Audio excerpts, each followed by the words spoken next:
Onu 36-masalani ko'rib o'tamiz. Karbon kislotalarga oid bo'lgan savol shartini o'qiyman. Akril kislota gamologi va oksalat kislota gamologidan iborat aralashma maksimal 12,6 gram suvni biriktiradi. Olingan aralashma mol miqdoridagi natriy gidrokarbonat bilan ta'sirlashganda 42,56 litr, normal sharoitda karbonat angidrid ajraldi.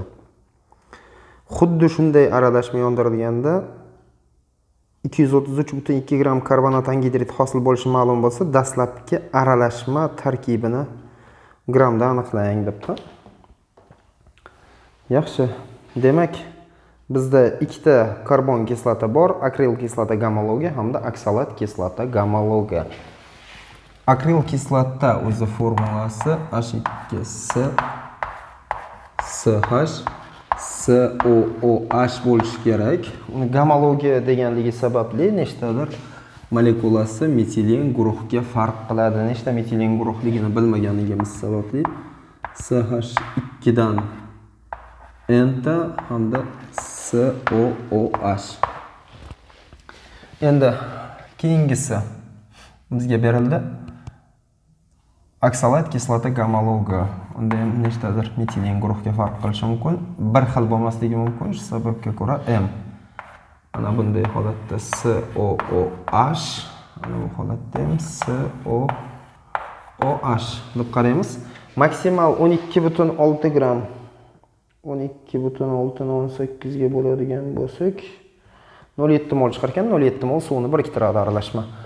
Qaysi modda suvni biriktiradi? To'yinmagan karbon kislota suvni biriktiradi. Suv birikishi Markovnik qoidasiga bo'ysunadi. Xo'p, aytaylik, H deydigan bo'lsak, vodorod ko'p bo'lgan uglerodga birikadi, CH2 ga, ya'ni OH bo'lsa, ana bu uglerodga birikadi. Aslida ahamiyati yo'q, qaysi tomonga birikishidan qat'iy nazar. Bizga moddan nomi haqida so'z bormaydi. To'yinganda nima bo'ladi? H3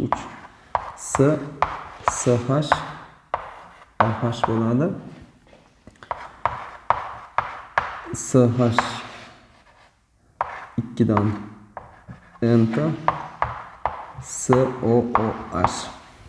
Ya'ni oksi kislota hosil bo'ldi, gidroksil guruh saqlagan kislota. Endi aytdiki 12,6 gram suvni biriktiradi. 12,6 gram suv 0,7 mol. Demak, ana bu akril kislota gamologi 0,7 molni tashkil etadi. Chunki 1 ga 1 nisbatda reaksiyaga kirishadi suv bilan.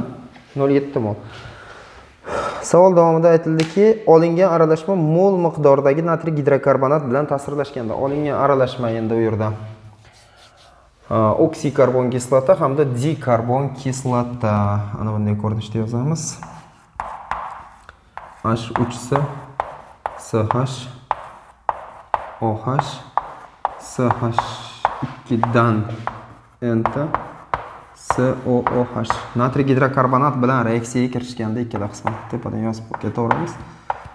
Natriy gidrokarbonat. Karbon kislotalar bilan natriy gidrokarbonat reaksiyasida yoki natriy gidrosulfid reaksiyasida natriy va vodorod atomlari almashinish hisobiga reaksiya sodir bo'ladi.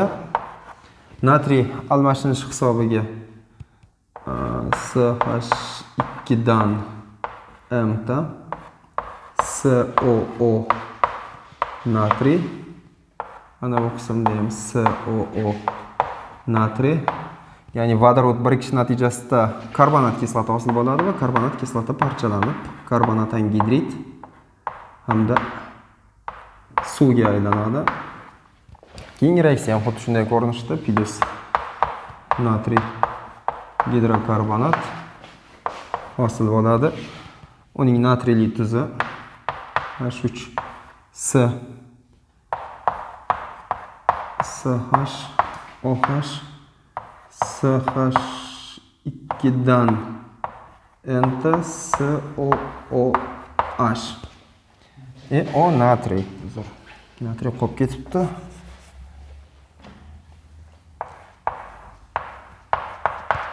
O natriy karbonat angidrid gazi hamda suv hosil bo'ladi. Bizda aytilganki, gaz miqdori beriladi, adashmasam 42,56 litr. 42,56 ni bo'lsak 22,4 ga 1,9 mol gaz. Gaz ikkalasi ikkita o'rinda qoldi. Xo'p. Ichida miqdor 1,9 mol gaz ajraldi. Bizda berilgan ana bu moddani miqdori bor 0,7 mol. 0,7 mol 1 mol karbon kislotadan 1 mol karbonat angidrid hosil bo'lishining inobatga olgan holatda buni miqdori 0,7 mol. 1,9 dan 0,7 ni ayiradigan bo'lsa, ana bu yerda 1,2 mol karbonat angidrid qoladi. Oksalat kislota gamologidan 1 mol ana bu oksalat kislota gamologidan 1,2 mol 2 mol chiqadigan bo'lsa, 1,2 mol chiqishi uchun o'zi 2 marta kam, ya'ni 0,6 mol bo'lishi kerak. 0,6 mol oksalat kislota gamologi, 0,7 mol akril kislota gamologi. Endi bizga aytdiki, xuddi shunday aralashma yondirilganda 233,2 gram. 233,2 ni 44 ga bo'ladigan bo'lsak, 5,3 mol karbonat angidrid chiqadi birinchisidan. CH2. Mayli, CH2 emas. Xuddi shunday aralashma, dastlabki aralashma.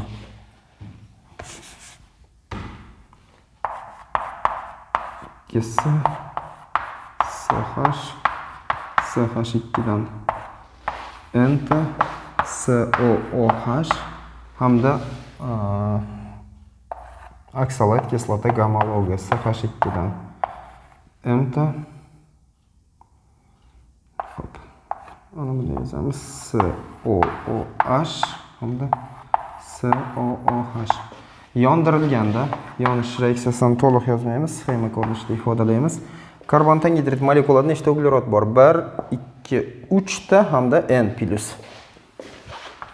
3 plus N koeffitsient karbonat angidrid hamda keyingi reaksiyada 2 plus uzr, ana bu joyda M. 2 plus M koeffitsient karbonat angidrid hosil bo'ladi va karbonat angidrid jami ajralgan miqdori bizda 5,3 molni tashkil etadi. Bizda akril kislota 0,7 mol. 0,7 mol hamda keyingi kislotamiz oksalat kislota gamologi, akril kislota gamologi 0,7 bo'lsa 0,6 mol. 1 mol demak, bu ham 1 mol sifatida qarasak, 1dan 3 plus N, ya'ni o'sha 0,7 ga ko'paytirsak, 0,7 ni ko'paytiramiz 3 plus N ga. Ko'paytirganda 0,7 ni 3 ga ko'paytirsak 2,1, 0,7 dan N ga ko'paytirsak 0,7 N. Keyingi holatda 0,6 ni ko'paytiramiz. 0,6 ni ko'paytiramiz 2 plus M ga. Ko'paytirganda 0,6 ni 2 ga ko'paytirsak 1,2 0,6 ni M ga ko'paytirsak 0,6 M. O'sha tenglama 5,3 ga teng. Yozib o'tamiz. Mayli 5,3 ni kichikroq yozaylik.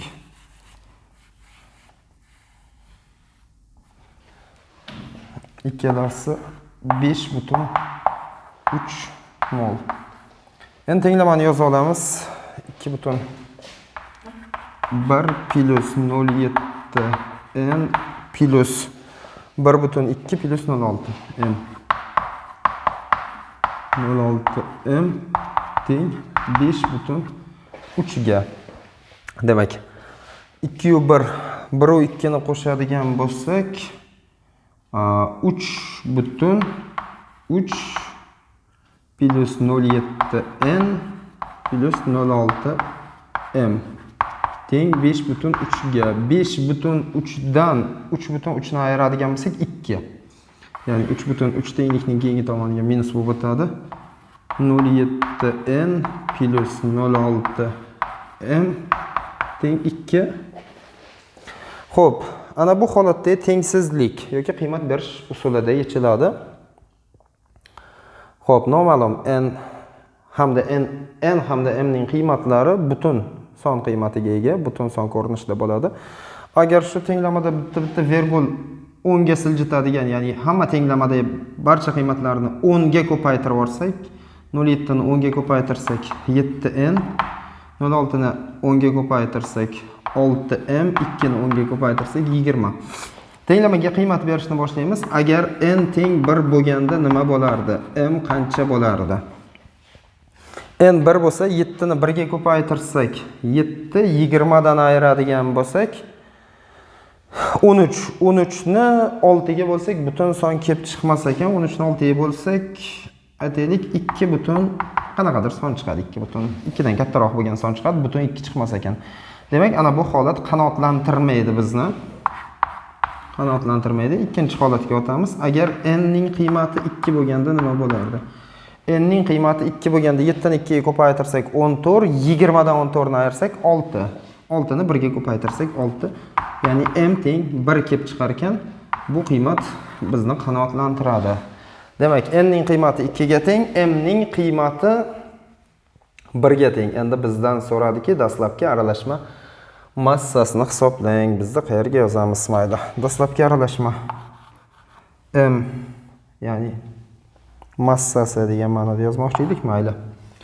Karbon kislotamiz H2S CH CH2 dan aytaylik 2 ta hamda COOH. Topish uchun demak uning miqdori 0,7 mol ko'paytirsak molar massasiga. Demak, molar massasi qancha ekan? 14